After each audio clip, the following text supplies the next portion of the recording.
தூத்துக்குடி, திருநெல்வேலி மாவட்டங்களில் பெருவெள்ளம் மற்றும் அதிகனமழையினால் பாதிக்கப்பட்டவர்களுக்கு நிவாரண மற்றும் நலத்திட்ட உதவிகளை வழங்கிய முதலமைச்சர் மு.க.ஸ்டாலின் சிறப்புரையாற்றி வருகிறார். அதனை நேரலையில் பார்க்கலாம். சண்முகை அவர்களே, மார்க்கண்டேயன் அவர்களே, ஊர்வசி அமர்ராஜ் அவர்களே, அப்துல் வகாப் அவர்களே, மாநகராட்சியினுடைய மேயர் திரு ஜெகன் அவர்களே, திரு சரவணன் அவர்களே, தூத்துக்குடி மாவட்டத்தினுடைய ஆட்சித்தலைவர் திரு லட்சுமிபதி ஐஏஎஸ் அவர்களே, திருநெல்வேலி மாவட்டத்தினுடைய ஆட்சித்தலைவர் திரு கார்த்திகேயன் ஐஏஎஸ் அவர்களே, உள்ளாட்சி அமைப்புகளின் பிரதிநிதிகளே, அரசு உயர் அலுவலர்களே, நலத்திட்ட உதவிகளை பெறுவதற்காக வருகை தந்திருக்கக்கூடிய பயனாளி பெருமக்களே,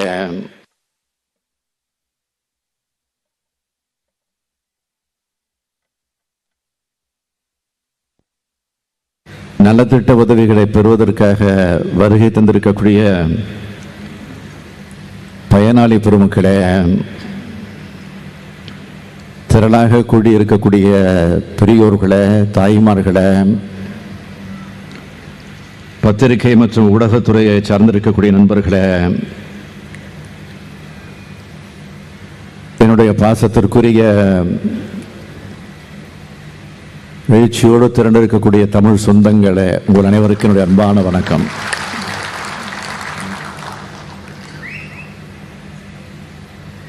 நமது திராவிட மாடல் அரசு பொறுப்பேற்ற பிறகு மாவட்டந்தோறும் நலத்திட்ட உதவிகள் வழங்குகிற கூட்டங்களில் பங்கெடுத்து லட்சக்கணக்கான பயனாளிகளுக்கு நலத்திட்ட உதவிகளை நான் வழங்கி கொண்டு வருகிறேன். 2024ஆம் ஆண்டு இந்த ஆண்டின் முதல் நலத்திட்ட உதவிகள் வழங்கக்கூடிய நிகழ்ச்சியை தென் மாவட்டங்களான இந்த தூத்துக்குடி, திருநெல்வேலியில் இருந்து தொடங்குவதில் நான் மிகுந்த மகிழ்ச்சி அடைகிறேன்.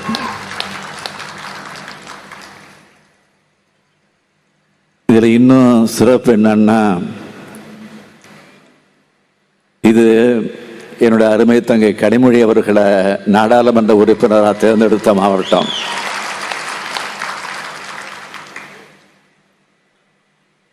நாடாளுமன்றத்தில் கர்ஜன மொழியா செயல்பட்டு தமிழ்நாட்டோட உரிமைகளை பாதுகாப்பவர் மட்டுமல்ல, ஒட்டுமொத்த இந்தியாவுக்காகவும் குரல் கொடுப்பவர் அவர். தூத்துக்குடியில் மழை வெள்ள பாதிப்புன்னு தெரிஞ்சதும்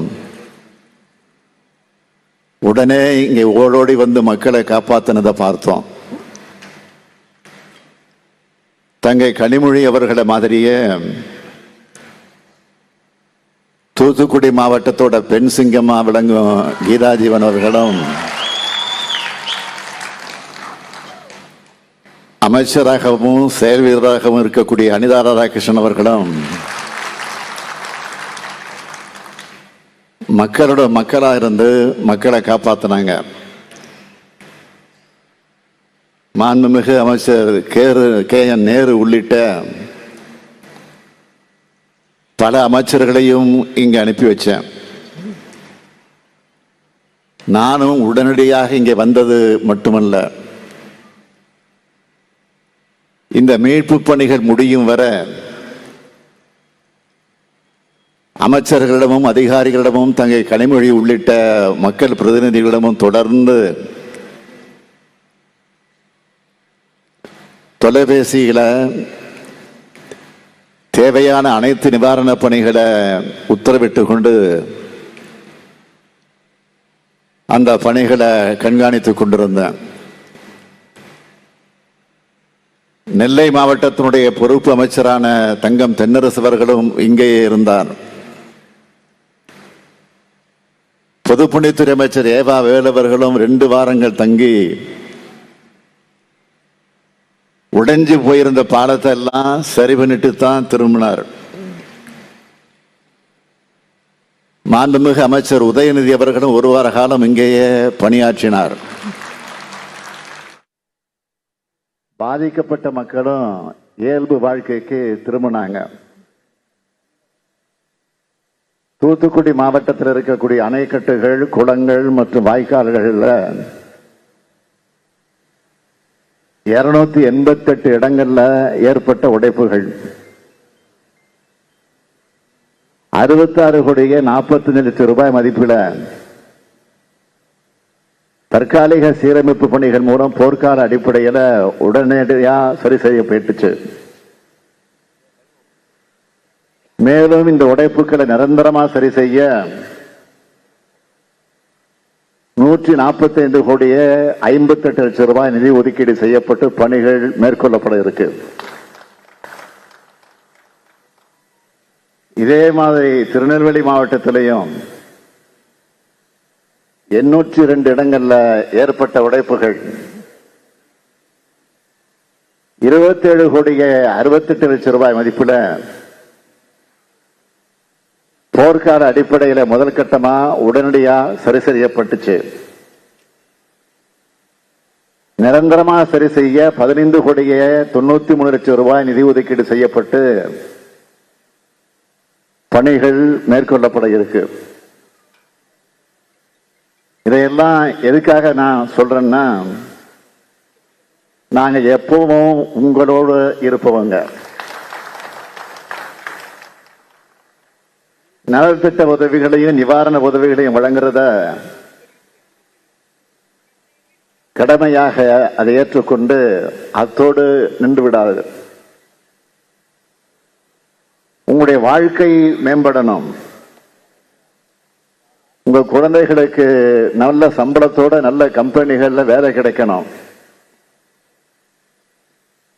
அந்த நோக்கத்தோட பல பெரிய நிறுவனங்களை இந்த பகுதிகளை கொண்டு வந்துகிட்டு இருக்கோம். இப்போ கூட இங்க இருக்கிற சில்லானத்தான் கிராமத்தில் 4000 கோடி முதலீட்டில் வின்பாஸ்ட் என்ற மிகப்பெரிய கார் உற்பத்தி செய்யற நிறுவனத்துக்கு அடிக்கல் நாட்டி விட்டுத்தான் இங்க நாங்கெல்லாம் வந்திருக்கிறோம்.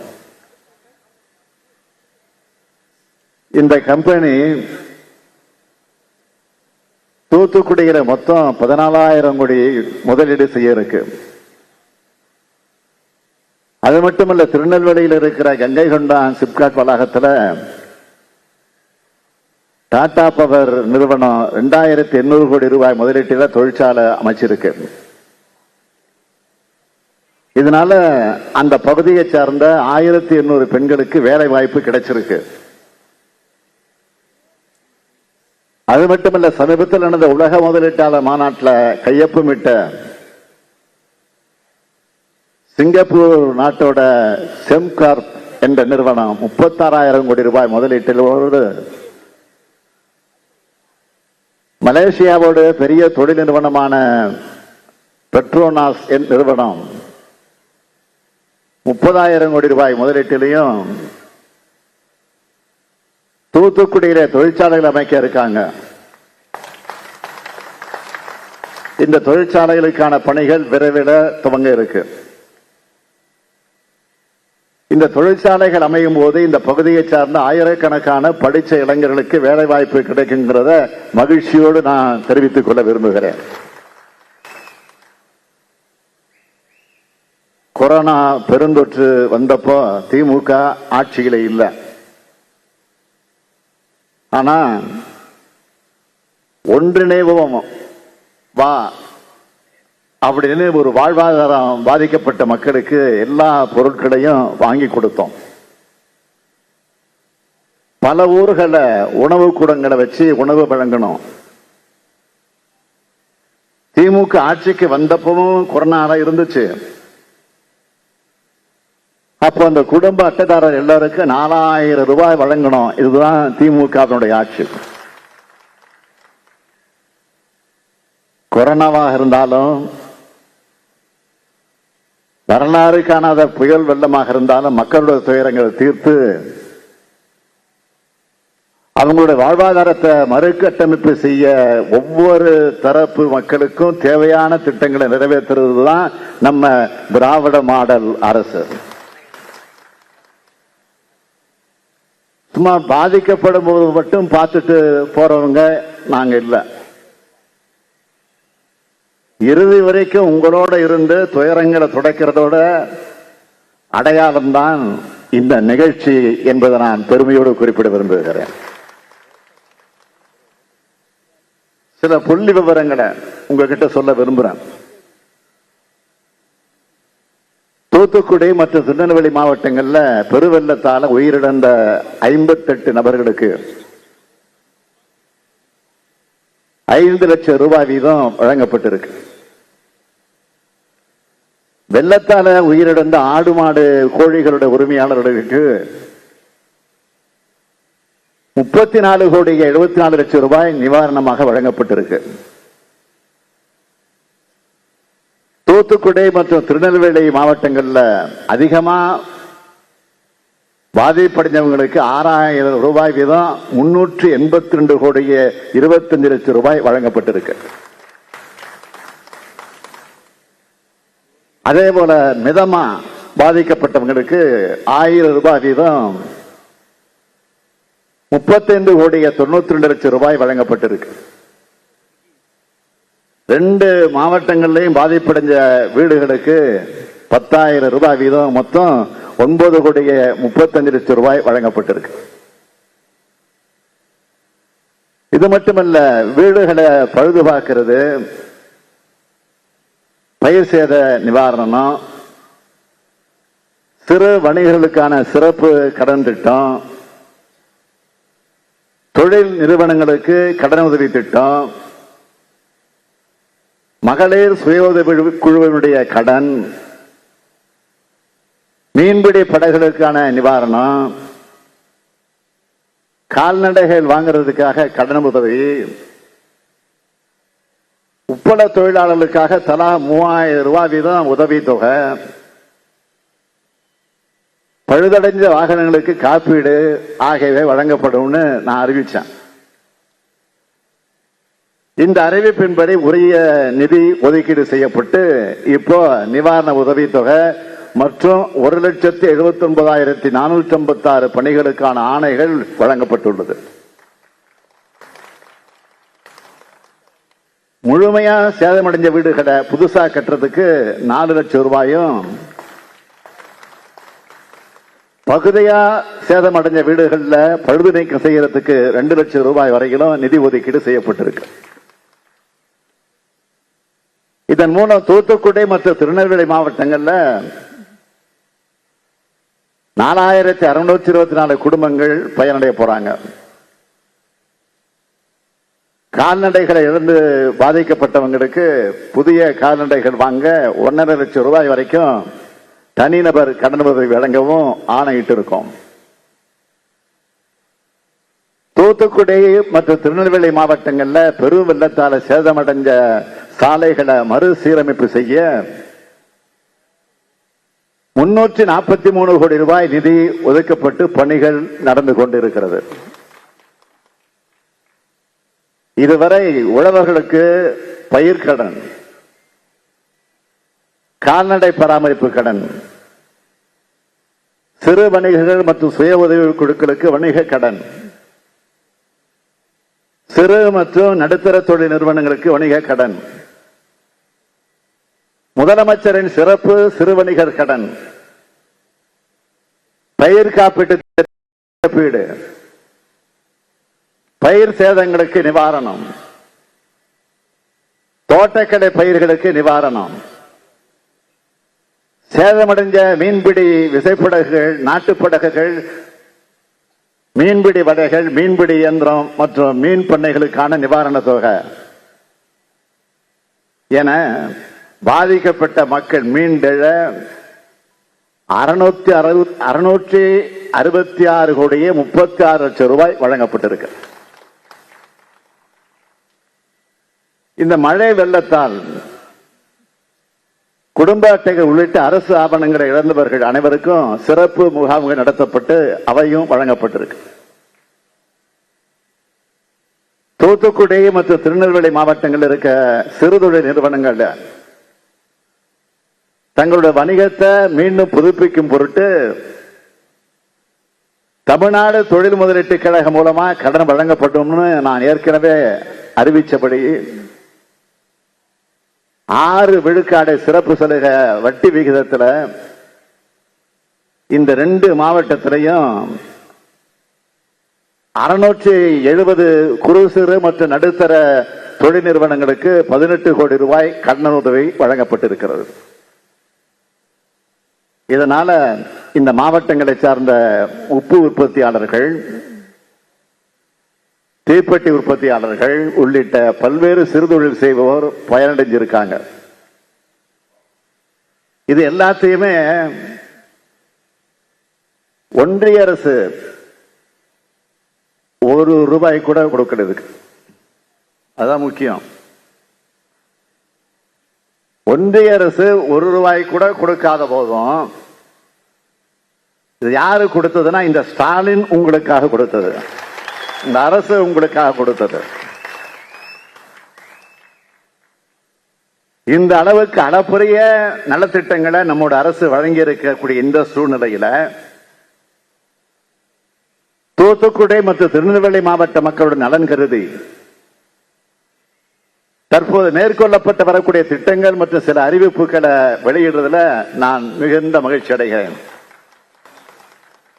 முதல்ல தூத்துக்குடி மாவட்டத்தை பொறுத்த வரைக்கும் விளாத்திக்குளம் வட்டம் வேம்பாரில் 7 கோடி ரூபாய் மதிப்பில் வேம்பார் பனை பொருட்கள் குறுங்குழுமம் அமைக்கப்படும். கோவில்பட்டி பகுதியில் 10 கோடி ரூபாய் மதிப்பீட்டில் கோவில்பட்டி கடலமிட்டாய் குறுங்குழுமம் அமைக்கப்படும். இந்த குழுமத்துக்கான பொது வசதி மையத்தில் மூலப்பொருட்களை தரம் பிரிக்கும் வசதி, தானியாங்கி பேக்கிங் கூடங்கள் மற்றும் உற்பத்தி பொருட்களை சந்தைப்படுத்துவதற்கான கண்காட்சி கூடம் ஆகியவை அமைக்கப்படும். தூத்துக்குடியில 5 ஏக்கர் நிலப்பரப்புல 50,000 சதுர அடியில வர்த்தக வசதிகள் மையம் சுமார் 25 கோடி ரூபாய் மதிப்பீட்டில் கட்டப்படும். இதெல்லாம் தூத்துக்குடி மாவட்டத்துக்குன்னா, திருநெல்வேலி மாவட்டத்தை பொறுத்த வரைக்கும் அம்பாசமுத்திரத்துக்கு புதிய மருத்துவமனை கட்டடம், வள்ளியூர்ல மாவட்ட தலைமை மருத்துவமனை ஆகியவை அமைக்கப்படும். அம்பாசமுத்திரம் புறவழிச்சாலை பணிகள் தொடங்கி நடைபெற்று வருது. திருநெல்வேலி மருத்துவக் கல்லூரி மருத்துவமனையோடு இணைந்த கண்டியப்பேரி அரசு மருத்துவமனைகள் அந்த பணிகள் நிறைவடையக்கூடிய நிலையில் உள்ளது. அதுவும் விரைவில் திறக்கப்பட இருக்கு. மீனவ கிராமங்கள்ல தூண்டில் விளைவுகள் அமைக்க நடவடிக்கை எடுக்கப்படும். அதிக கனமழையால் பெரிய பாதிப்பை அடைந்திருக்கக்கூடிய மாஞ்சோலை சாலை 5 கோடியே 4 லட்சம் ரூபாய் மதிப்பீட்டில் புதுப்பிக்கப்படும். திருநெல்வேலி மாநகருக்கான மேற்கு புறவழிச்சாலை பணிகளுக்கான திட்ட அறிக்கை அரசோட ஆய்வில் இருக்கு. விரைவில் இதுக்கான நிர்வாக அனுமதி வழங்கப்பட்டு பணிகள் தொடங்க நடவடிக்கை எடுக்கப்படும் என்பதை நான் உங்களுக்கு மகிழ்ச்சியோடு இந்த நேரத்தில் தெரிவித்துக் கொள்ள விரும்புகிறேன். இது எல்லாமே தமிழ்நாடு அரசு மாநில நிதியிலிருந்து செஞ்சு தரப்படுது. 2 மாபெரும் இயற்கை பேரிடர் கடந்த மாசம் டிசம்பர் மாசம் சந்திச்சோம். இதனால ஏற்பட்ட பாதிப்புகளை சரி செய்ய ஒன்றிய அரசு கிட்ட 37,000 கோடி ரூபாய் நிதியை நாம் கேட்டோம். ஒன்றிய அரசு கிட்ட இருந்து நிதி வரலங்கிறது மட்டும் இல்ல, தேர்தல் வரப்போகுத வாக்கு கேட்டு தமிழ்நாட்டு மக்களை சந்திக்கணுங்கிற பயம் கூட கொஞ்சம் கூட இல்லாம ஒன்றிய அரசும் நிதியமைச்சரும் பாராமுகமாக இருக்காங்க. நாம இதை கேட்ட என்ன சொல்றாங்க? உங்ககிட்ட சாதுரியம் இருந்தா நீங்க சாதிச்சுக்கலாமே அப்படின்னு ரொம்ப ஆணவமா அவர் பேட்டி அளிக்கிறாரு. அது அவர் வகிக்கிற பதவிக்கு அழகல்ல. எங்க கிட்ட சாதுரியம் இருக்கிறதுனாலதான் இந்தியாவோட தரசிறந்த மாநிலமா தமிழ்நாட்டை மாத்தி காட்டி இருக்கிறோம். உலக புகழ்பெற்ற நிறுவனங்கள் பலவும் தொழில் நிறுவனங்களை தொடங்குறதுக்கு தமிழ்நாட்டை நோக்கி வராங்க. என்ன காரணம்? எங்களுடைய வளர்ச்சியை பார்த்து தானே வராங்க. தமிழ்நாடு எல்லா துறைகளையும் முதலிடத்தை நோக்கி முன்னேறிட்டு இருக்கோம். அதுக்கு காரணம் திராவிட மாடல் அரசுடைய சாமர்த்தியம் தானே. ஒன்றிய பாஜக அரசோட இடைக்கால தடைகளையும் தாண்டித்தான் இந்த வெற்றியை பெற்று வரோம். எத்தகைய இடர் வந்தாலும் யாரையும் எதிர்பார்த்து காத்திருக்காம மக்கள் பணியாற்றும் ஆட்சிதான் திராவிட முன்னேற்ற கழகத்தினுடைய ஆட்சி. உங்களுக்காக களத்தில் இருக்கிற ஆட்சி தான் திமுக ஆட்சி. உங்க குடும்பங்கள்ல ஒருவனா இந்த முத்துவேல் கருணாநிதி ஸ்டாலின் என்றும் இருப்பேன் இருப்பேன் இருப்பேன். நன்றி, வணக்கம்.